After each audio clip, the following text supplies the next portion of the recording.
Welcome back to Askewed Reviews. And just a little over a week ago, I finished going through all of the films that Mel Brooks directed. I ended up getting a request, though, for another film that does star Mel Brooks. And so for this viewer, I am doing the 1983 film To Be or Not to Be. Here is your trivia question for today.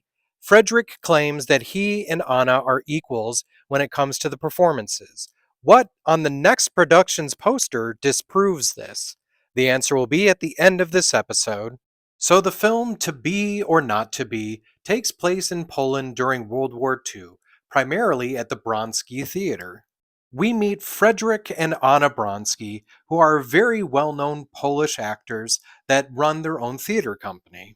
So, this famous couple, along with the rest of their acting troupe, are trying to do everything possible to keep their audiences entertained while war manages to draw closer and closer to them. Eventually, the German soldiers do end up taking over and causing everything to go into a massive decline. With the Bronskis and everyone else involved in the theater troupe losing everything they have and potentially losing their lives, can they now use their acting abilities to figure out a way of escaping and getting out of Poland? This movie was actually a remake of the 1942 film also called To Be or Not to Be. So, with the remake, it was directed by Alan Johnson, and this was actually his directorial debut. Mel Brooks was the producer for this film, and in fact, Brooks even stated that this was his favorite film that he ever produced. This is also the only film that Brooks didn't direct where he plays one of the main characters. The movie takes place during World War II, and if you weren't aware, Brooks actually served as a corporal in the US Army in France during that time. Part of his duties include defusing landmines before infantry moved into an area. This would actually turn out to be the only film where husband and wife duo Mel Brooks and Anne Bancroft would actually star together.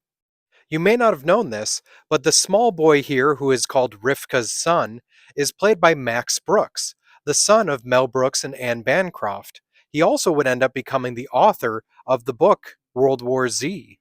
In this movie, Tim Matheson plays the character of Lieutenant Andrei Sobinsky, and he also appeared in the film 1941, where he would also star alongside Robert Stack, who played Sobinsky in the original 1942 film. Charles Durning played the character of Colonel Earhart, but he also was in World War II, and in fact, both he and Brooks fought at the Battle of the Bulge.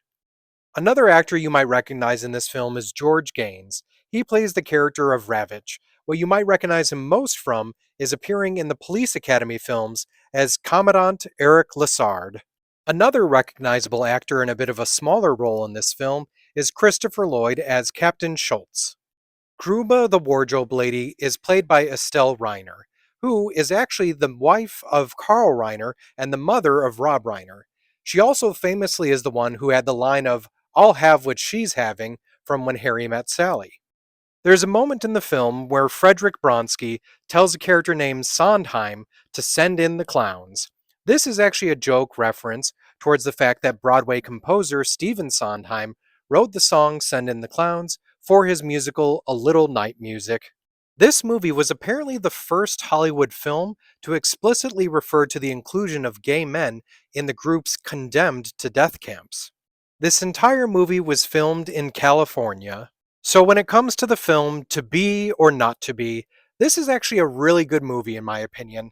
There are some funny moments, but what really surprises me are there are a couple times where it tugs at your heartstrings and feel for these characters, and especially with what was going on during that time. So I'm going to give this one a 4 out of 5.